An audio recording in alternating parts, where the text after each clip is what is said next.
आज हम लोग हिंदी में जनतंत्र पाठ को पढ़ेंगे। जनतंत्र में हम लोग सबसे पहले जान लेते हैं यहाँ पे काव्य खंड का पाठ नंबर 6 है।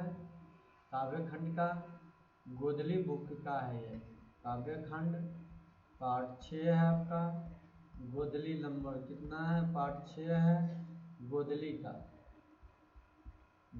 का काव्य खंड पाठ का 6 चल रहा है। जनतंत्र का जन्म, तो जनतंत्र के जन्म की चर्चा की जा रही है। तो जनतंत्र के जन्म के बारे में समझिएगा। सबसे पहले इनका लेखक कौन है? तो इनका लेखक का नाम, जनतंत्र जन्म का लेखक का नाम है रामधारी सिंह दिनकर। रामधारी सिंह दिनकर, धारी सिंह दिनकर। ये तो आपको पता चल गया कि जनतंत्र का जन्म लेखक कौन है? रामधारी सिंह दिनकर। जब रामधारी सिंह दिनकर आपने जाना, इस बात को एक बात को आप जान लीजिए कि कवि की परिचय जान ले हम लोग। जो रविधारी सिंह दिनकर है, इनके बारे में थोड़ा हम लोग जान लेते हैं। तो इनके बारे में थोड़ा जान लेते हैं। इनके परिचय थे, राष्ट्र कवि थे। ये कैसी कवि थे? ये राष्ट्र कवि थे। जो रामधारी सिंह दिनकर का जन्म कब हुआ था? इनका जन्म हुआ था 23 सितंबर। इनका जन्म कब हुआ था? 23 सितंबर 1908 में। 23 सितंबर 1908 को इनका जन्म हुआ था। 23 सितंबर 1908 को जन्म हुआ था। रामधारी सिंह दिनकर का जन्म कब हो गया आपका? 23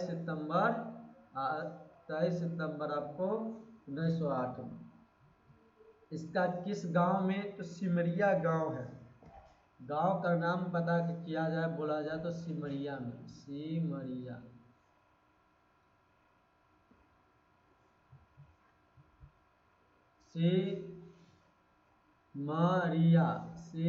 में बनाया गया। और सिमरिया कहाँ पे है? बेगूसराय में। कहाँ पे है? बेगूसराय हुआ था। उनका माता का नाम की बात किया जाए, रामधारी सिंह माता जी का नाम, उनका माता का नाम था मनरूप देवी। माता का नाम क्या था इनका? मनरूप देवी। माता का नाम मनरूप देवी था और पिता का नाम इनका रवि सिंह था। पिता का नाम रवि सिंह था। इनकी प्राइमरी शिक्षा गांव के आसपास स्कूल में हुआ और 1908 में रेलवे हाई स्कूल से मैट्रिक के पास की। 1928 में इन्होंने रेलवे हाई स्कूल से क्या किया? मैट्रिक पास किया। 1928 में रेलवे हाई स्कूल से मैट्रिक पास की। हाई स्कूल से मैट्रिक पास किए।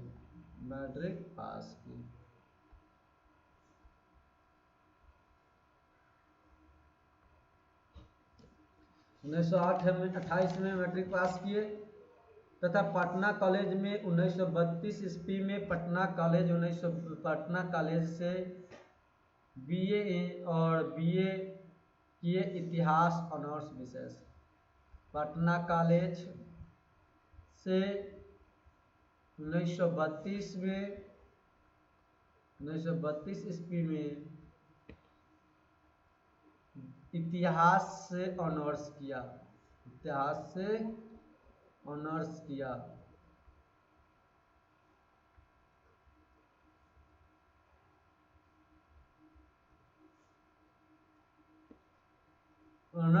अब बात किया जाए अध्ययन समाप्त होने पर, जैसे ही इनका पढ़ाई समाप्त हुआ, वह एक स्कूल में हेड मास्टर का काम शुरू किया। स्कूल में हेड मास्टर बन गए।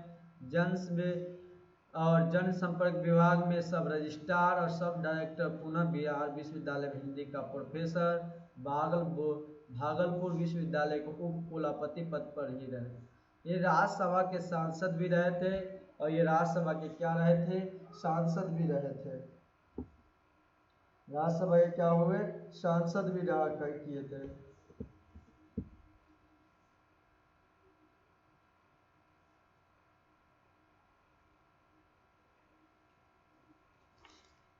सांसद भी रहा किए थे। अब इसके बाद हम लोग देखते सांसद की बात किया जा रहा है।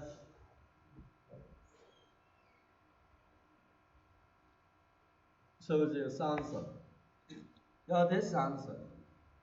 तो ये उसके बाद रामधारी सिंह दिनकर, किससे आगे हम लोग जाने इनके बारे में।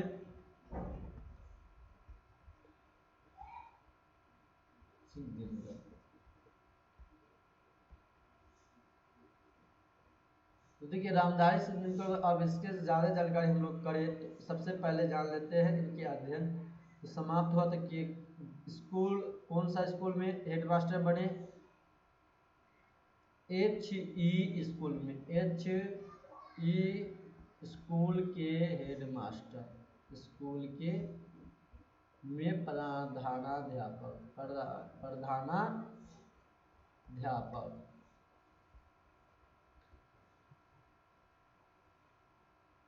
जनसंपर्क विभाग में काम किया इन्होंने, जनसंपर्क विभाग में।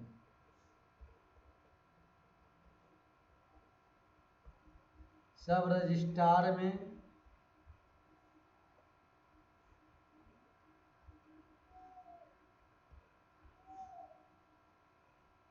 और सब डायरेक्टर, और सब डायरेक्टर,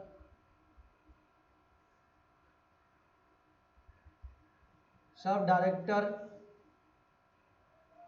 अब पुनः इसके बाद बिहार के विश्वविद्यालय में हिंदी में प्रोफेसर बने, और फिर क्या बन जाते हैं? प्रोफेसर बने, बिहार विश्वविद्यालय के हिंदी के प्रोफेसर बन जाते हैं, बिहार विश्वविद्यालय हिंदी के प्रोफेसर।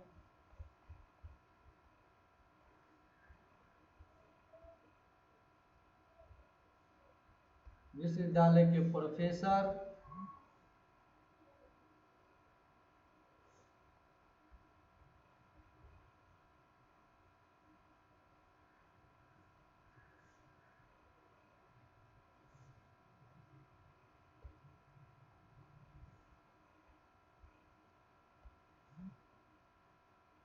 प्रोफेसर। अब इसके बाद आप ध्यान रखिएगा,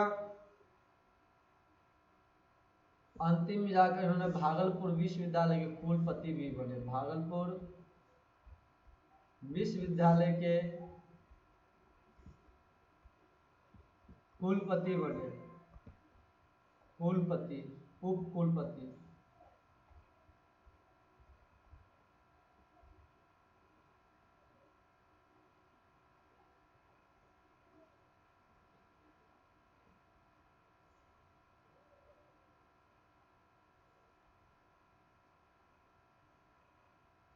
बने। अब समझिएगा, वह राज्यसभा सांसद भी रहे, और क्या रहे? राज्यसभा से सांसद भी रहे।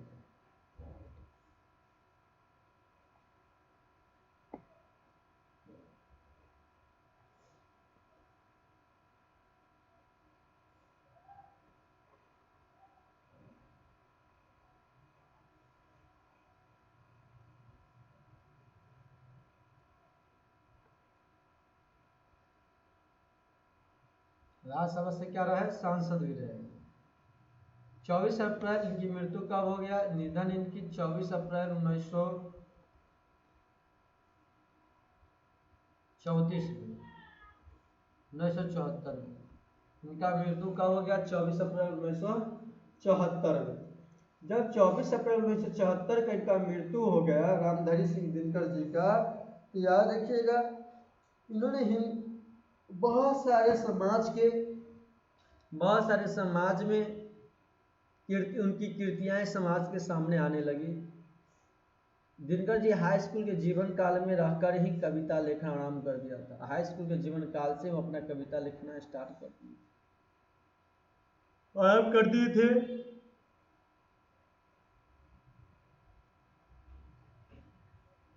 लेकिन 1932 के बाद उनकी कृतियां समाज के सामने आने लगी। लेकिन कृतियां उनकी कब से सबके सामने आने लगी? 1932 के बाद।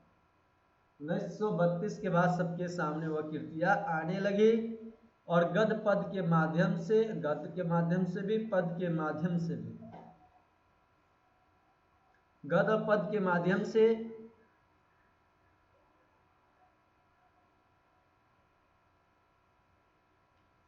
गद्य और पद के माध्यम से क्या हुआ? तो गद्य और पद के माध्यम से हिंदी साहित्य के भंडार को बढ़ाया। इसके लेखन के आधार पर राष्ट्रीय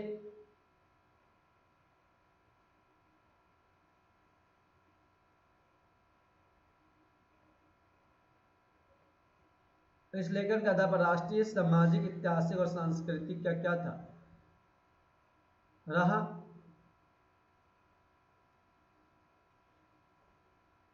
इसकी प्रमुख काव्य पद देख लीजिए, कौन कौन सा काव्य पद था। दिनकर जी का प्रमुख काव्य पद, प्रमुख काव्य पद कौन कौन सा था। रेणु भंग था, याद रखिएगा। सब दिनकर जी का क्या था, दिनकर जी का प्रमुख काव्य पद। उसके बाद हुंकार था।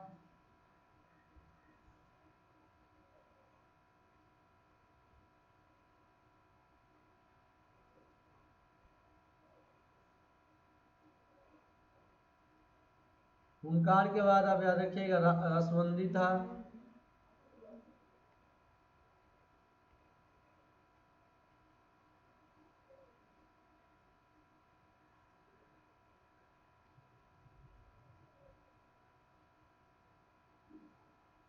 कुरुक्षेत्र थे।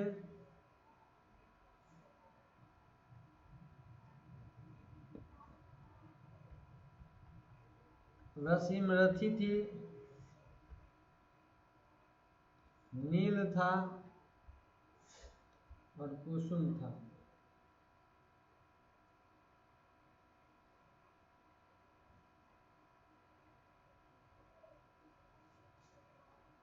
उर्वशी थी।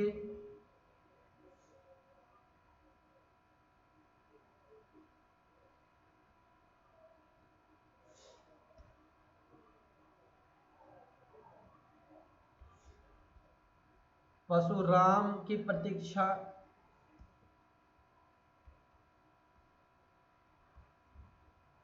हरि को हरि नाम, हरि को हरि नाम, ये सब इन्हीं का क्या था, दिनकर जी का प्रमुख काव्य था।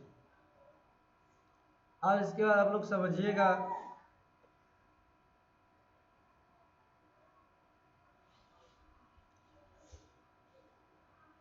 गद्य कीर्तय के बारे में। किसके बारे में, गद्य कीर्तय के बारे में।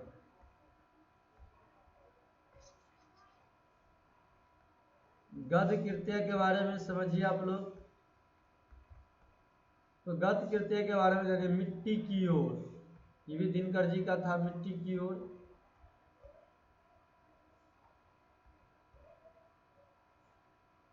अर्धनाश्री, अर्धनारीश्वरी,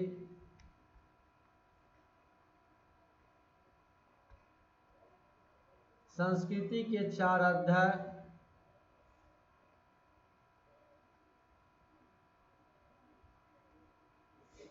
चार अध्याय।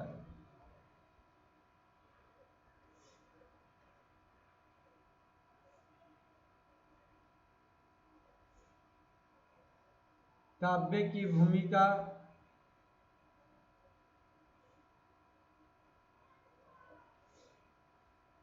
वर्ड पीपल,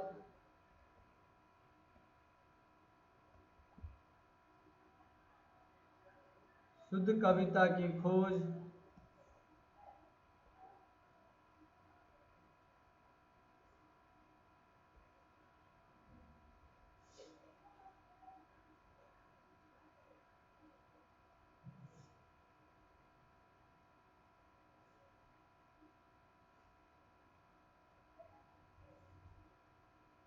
शुद्ध कविता की खोज,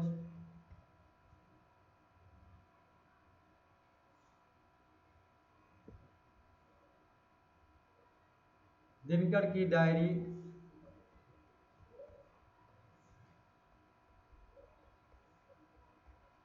दिनकर जी को उर्वशी पर ज्ञानपीठ पुरस्कार एवं संस्कृति पर 4 अध्याय पर साहित्य अकादमी पुरस्कार मिला है। तो उर्वशी पर कौन सा पुरस्कार मिला दिनकर जी को, ज्ञानपीठ पुरस्कार,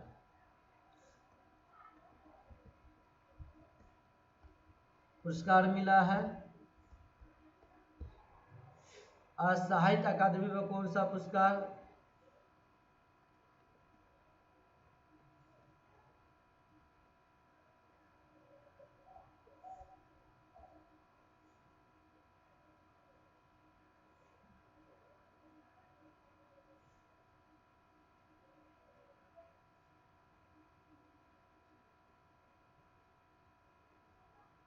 साहित्य अकादमी पुरस्कार किस किस पे इनको मिला है? एक पुरस्कार को उस पे आपको क्या कहते हैं, संस्कृति के 4 अध्याय पे, संस्कृति के 4 अध्याय, संस्कृति के 4 अध्याय पे कौन सा पुरस्कार मिला है? 4 अध्याय पे तो मिला है इसको कौन सा पुरस्कार, याद रखिएगा, साहित्य अकादमी पुरस्कार, साहित्य अकादमी पुरस्कार, अकादमी पुरस्कार, पुरस्कार, साहित्य अकादमी पुरस्कार। तो संस्कृति के 4 अध्याय पर कौन सा पुरस्कार? साहित्य अकादमी पुरस्कार मिला है। अब चलिए इससे आगे देखा जाए हम लोगों को, तो कविता के परिचय के बारे में जान लीजिए आप, कविता के परिचय के बारे में।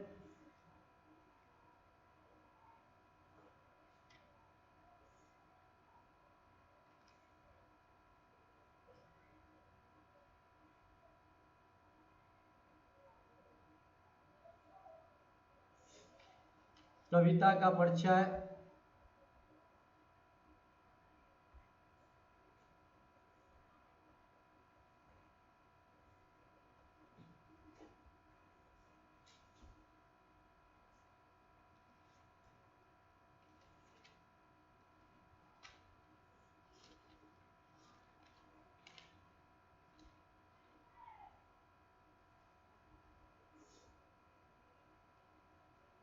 तो कविता के परिचय के बारे में हम लोग समझेंगे। पहले कविता के परिचय के वो देखेंगे। तो कविता की परिचय, जो जनतंत्र का जन्म शीर्षक कविता हुंकार से उद्धृत है। जो शीर्षक लाया गया है जनतंत्र का जन्म, ये हुंकार से उद्धृत है आपका।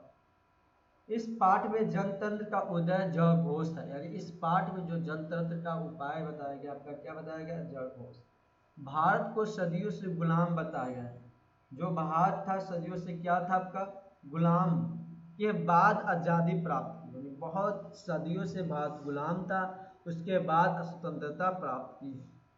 भारत में जनतंत्र की स्थापना हुई है। भारत में किस चीज़ का स्थापना हुई है? तो जनतंत्र की स्थापना हुई है, और जिसमें जनता ही राजा बनता था, और जिसमें जनता ही क्या बनता था? राजा बनता था। तो राजनायक के भगवान या भाग्य होते थे। जो राजनायक होते थे आपका, भगवान या नायक होते थे।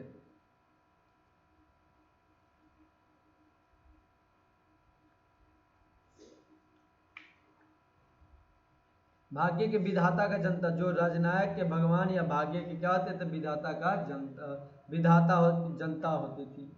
इसलिए इत्यादि स्वतंत्र के जनतंत्र के महत्व को दर्शाया गया, इसलिए जनतंत्र के महत्व को क्या किया गया है? दर्शाया गया है। अब हम लोग चलते हैं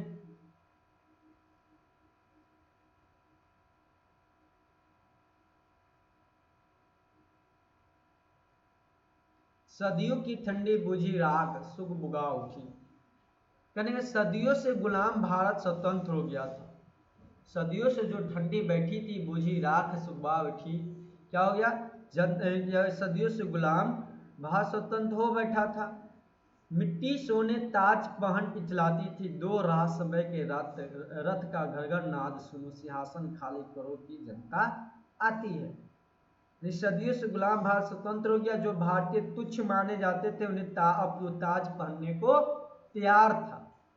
भारत क्या पहनने को तैयार था? ताज पहनने को तैयार था। उन्हें राह दो, 2 राह, यानी उन्हें राह दो, उन्हें राह दो कि समय के रथ पहिए की आवाज़ सुने।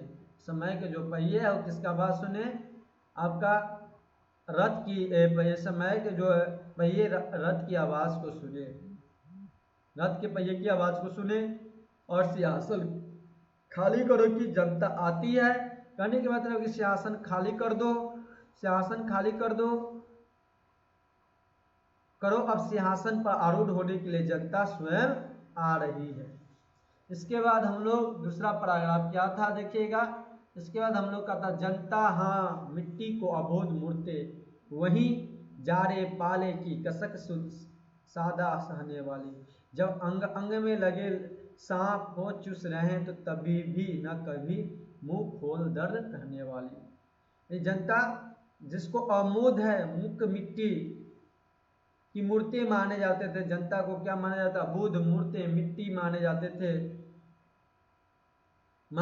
थे, जो सब कुछ सहने वाली भयंकर तकलीफ काल में मुख न खोलती, जो भयंकर सहने वाली कुछ भी सदा सहने वाली भयंकर काल क्यों न पड़ जाए, तकलीफ क्यों ना आ जाए, अपनी काल में भी मुख न खोलने वाली वही जनता तैयार है जिसकी बड़ी बड़ी वेदना सहती थी। जो वही जनता अब क्या है, सिंहासन बैठने को तैयार है, क्योंकि पहले वो वही जनता क्या करती थी, अपनी वेदना को सहती थी, बड़ी जितना बड़ी वेदना रहती थी सहती रहती थी। अब सब ठीक है, जनता सहती आ रही है, लेकिन अब जनमत का कुछ अर्थ होता है, जनमत के क्या होता है, कुछ अर्थ होता है। आज आप लोग इतना ही, इससे आगे कल बताया जाएंगे आप लोगों को। यदि वीडियो अच्छा लगा होगा, अभी तक आपने लाइक वीडियो को नहीं किए हैं, कमेंट नहीं किए तो जरूर लाइक कीजिएगा, कमेंट कीजिएगा, आप लोग दोस्तों को पास शेयर आप लोग जरूर एक बार कीजिए। यदि आप नए स्टूडेंट हैं, अभी तक चैनल को सब्सक्राइब नहीं किए हैं तो चैनल को जरूर सब्सक्राइब करके शेयर करें दोस्तों के पास।